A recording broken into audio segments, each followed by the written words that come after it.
मेरे पास 27 पैसे हैं, मैं इनका क्या करूं? आप कहेंगे ये तो कई साल पहले बंद हो चुके हैं।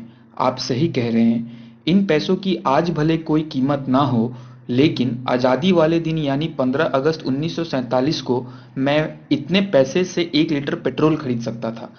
आज जितने रुपए में 1 लीटर पेट्रोल मिलता है, उतने में मैं उस वक्त 10 ग्राम सोना खरीद सकता था। और इसी 1 लीटर पेट्रोल के पैसे से मैं दिल्ली से मुंबई के बीच ट्रेन से 4 बार यात्रा कर सकता था। आज आप एक दिन में 249 रुपए या उससे ज़्यादा भी खर्च कर देते हैं। उस वक्त देश के एक नागरिक की सालाना कमाई इतनी ही थी। पिछले 73 साल में देश में बहुत कुछ बदला है। आज़ादी के वक्त देश में क्या स्थिति थी और आज क्या है, जानिए इस वीडियो में। हमारे YouTube channel A to Z concept में आपका स्वागत है। चलिए फटाफट शुरू करते हैं आज की बात।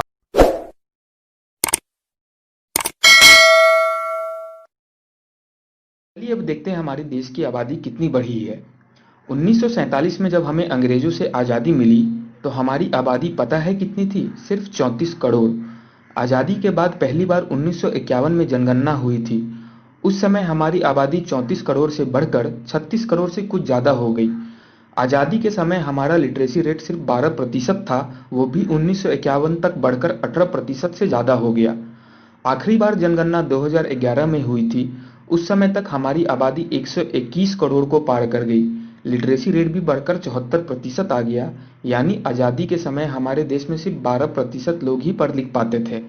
इन सब के अलावा आधार जारी करने वाली संस्था UIDAI भी समय समय पर आबादी के आंकड़े जारी करते रहते हैं। इसके ताज़ा आंकड़े मई 2020 तक के हैं।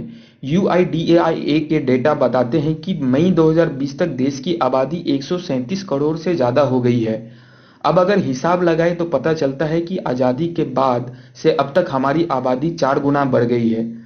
अब एक अनुमान ये भी है कि 2050 तक हम दुनिया की सबसे ज़्यादा आबादी वाले देशों की लिस्ट में पहले नंबर पर आ जाएंगे। अभी चीन के बाद दूसरे नंबर पे हैं। चलिए अब देखते हैं हमारे देश की GDP कितनी बढ़ी है। किसी भी देश की आर्थिक हालत कैसी है, इसको जानने का सबसे जरूरी पैमाना है GDP। लोग मानते हैं कि जब अंग्रेज भारत आए थे तब दुनिया की GDP में हमारा हिस्सा 22% से भी ज़्यादा था। यानी उस समय दुनिया की जितनी GDP थी उसमें से 22% से ज़्यादा GDP तो अकेले हमारे देश की ही थी। जबकि 18वीं सदी में भारत की GDP दुनिया में सबसे ज़्यादा थी, लेकिन धीरे धीरे हमारी GDP गिरते चली गई। जब अंग्रेज हमें छोड़कर गए तो हमारी GDP 2.7 लाख करोड़ रुपए थी। उस वक्त दुनिया की GDP में हमारा हिस्सा सिर्फ 3% ही रह गया था। लेकिन आज़ादी के बाद से अब तक हमारी GDP में 55 गुना से ज़्यादा बढ़ी है। 2019-20 में हमारी GDP 147.7 लाख करोड़ रुपए बढ़ गई है। आज हम दुनिया की 5वीं सबसे बड़ी इकोनॉमी बन गए हैं और दुनिया की GDP में हमारा हिस्सा 4% से ज़्यादा है। चलिए अब देखते हैं आम आदमी की कमाई कितनी बढ़ी है। आज 249 रुपए में क्या होता है? एक अच्छे प्लान वाला रिचार्ज भी नहीं आता। कुछ लोग तो 249 रुपए से ज़्यादा तो दिन भर में ही खर्च कर देते हैं। लेकिन जब हम आज़ाद हुए थे तब हर आदमी की आमदनी सालाना 249 रुपए ही थी। लेकिन अच्छी बात यह है कि आज़ादी से लेकर अब तक आम आदमी की सालाना आमदनी 542 गुना बढ़ गई। अब देश का हर आदमी सालाना 1,35,050 रुपए कमा लेता है। अब देखते हैं सोने की कीमत कितनी बढ़ी है। ये तो सबको ही पता है कि हमारे देश को पहले सोने की चिड़िया कहा जाता था। इसका कारण ये था कि हमारे यहाँ हर घर में सोना होता ही था। आज भी दुनिया के कई देशों की GDP से ज़्यादा सोना हमारे घरों और मंदिरों में रखा हुआ है। वर्ल्ड गोल्ड काउंसिल के पास जो डेटा है उसके मुताबिक हमारे देश में घरों और मंदिरों में 25,000 टन सोना है, जिसकी कीमत 75 लाख करोड़ रुपए से ज़्यादा है। हमारे यहाँ सोना को इसलिए भी पसंद किया जाता है क्योंकि इसकी कीमत लगातार बढ़ती ही रहती है और ज़रूरत पड़ने पर सोना गिरवी रखकर कर्ज भी आसानी से मिल जाता है। अब जरा ये भी जान लीजिए कि जब आज़ाद हुए थे उस वक्त 10 ग्राम सोने की कीमत क्या थी। तो आपको बता दें कि उस समय 10 ग्राम सोना सिर्फ 88.62 रुपए में ही आ जाता था, जबकि आज 10 ग्राम सोने की कीमत 54,000 रुपए से ज़्यादा हो गई है। यानी उस समय जितने रुपए में हम 10 ग्राम सोना खरीद सकते थे, आज उतने रुपए में 2 लीटर दूध भी नहीं मिलता। आज 1 लीटर दूध की औसत कीमत 50 रुपए है। अब देखते हैं पेट्रोल की कीमत कितनी बढ़ी है। सोने के बाद अब पेट्रोल की बात। लेकिन उससे पहले आपको बता दें कि आज़ादी के वक्त हमारे यहाँ कितनी गाड़ियाँ थीं। मिनिस्ट्री ऑफ रोड ट्रांसपोर्ट गाड़ियों के रजिस्ट्रेशन का डेटा 1951 से रख रहा है।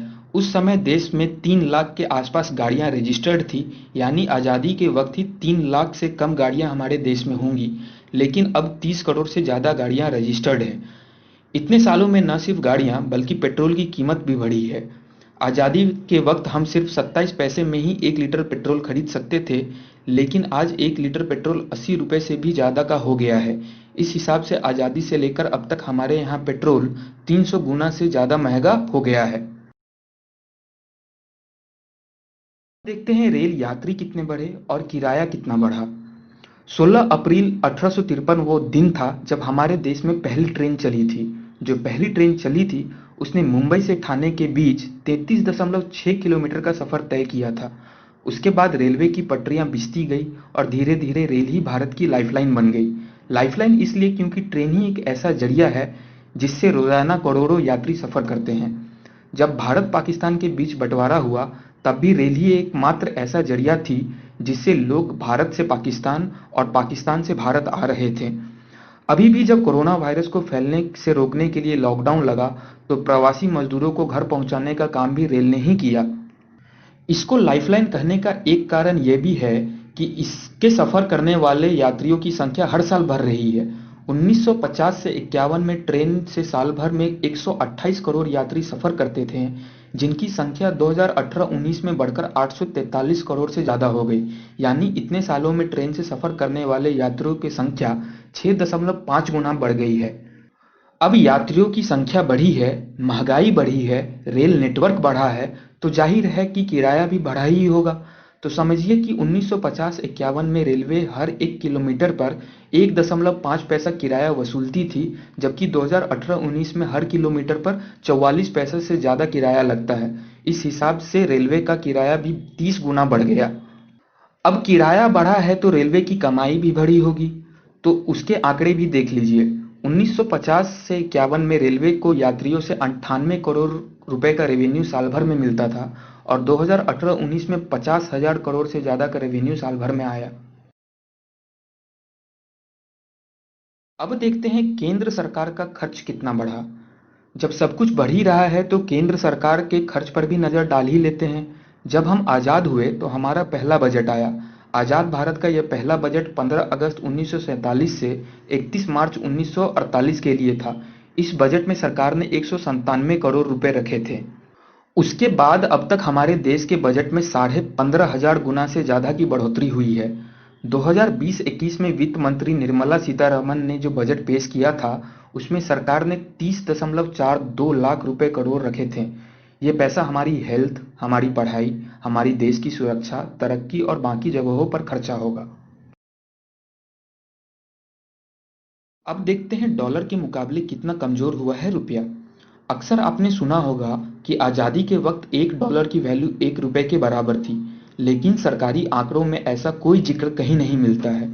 दुनिया की एक ऐसी सबसे पुरानी ट्रैवल कंपनी है थॉमस कुक। पुरानी इसलिए क्योंकि 1881 में ये शुरू हुई थी। ये कंपनी फॉरेन एक्सचेंज की सर्विस देती है, यानी डॉलर के बदले रुपए और रुपए के बदले डॉलर। इस कंपनी की वेबसाइट पर जो डेटा मौजूद है वो बताता है कि आज़ादी के वक्त $1 की वैल्यू ₹3.30 थी। आज $1 की वैल्यू ₹74.89 हो गई है, यानी आज़ादी के बाद से अब तक डॉलर के मुकाबले रुपए 23 गुना कमजोर हुआ है।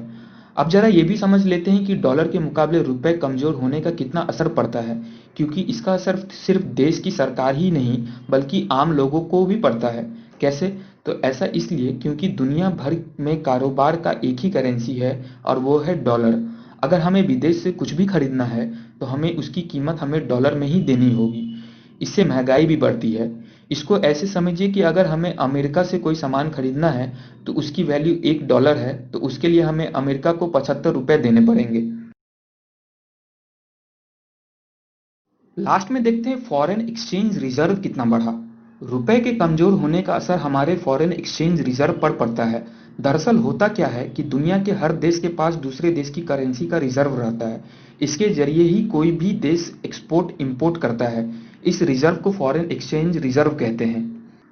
आजादी के बाद देश में कितना फॉरेन एक्सचेंज रिजर्व था, इस बात के आंकड़े तो नहीं मिल सके हैं, लेकिन 1950-51 के बाद इसका डेटा रखा जाने लगा है। इसके मुताबिक उस समय हमारे देश में 1029 करोड़ रुपए का फॉरेन एक्सचेंज रिजर्व था और 2018-19 में हमारे पास 28.55 लाख करोड़ रुपए का रिजर्व था। यानी इतने साल में हमारे फॉरेन करेंसी रिजर्व 2.5 हजार गुना ज़्यादा बढ़ गया है। फॉरेन एक्सचेंज रिजर्व इसलिए भी जरूरी होता है क्योंकि ये एक ऐसा खजाना है जो किसी भी आर्थिक संकट से निपटने में मदद करता है। इसके अलावा अगर डॉलर के मुकाबले रुपए ज्यादा होने लगता है तो आरबीआई रिजर्व डॉलर को बेच देता है। दोस्तों, आपको ये वीडियो कैसा लगा कमेंट करके बताइए। अगर आपको वीडियो पसंद आया तो वीडियो को लाइक एंड शेयर जरूर कीजिए। चैनल को सब्सक्राइब कीजिए ताकि ऐसी ही अच्छी एंड नॉलेजेबल वीडियो आपको मिलती रहे और आपका नॉलेज बढ़ते रहे। वीडियो की अंत तक हमारे साथ बने रहने के लिए धन्यवाद। चलिए मिलते हैं अगली वीडियो में।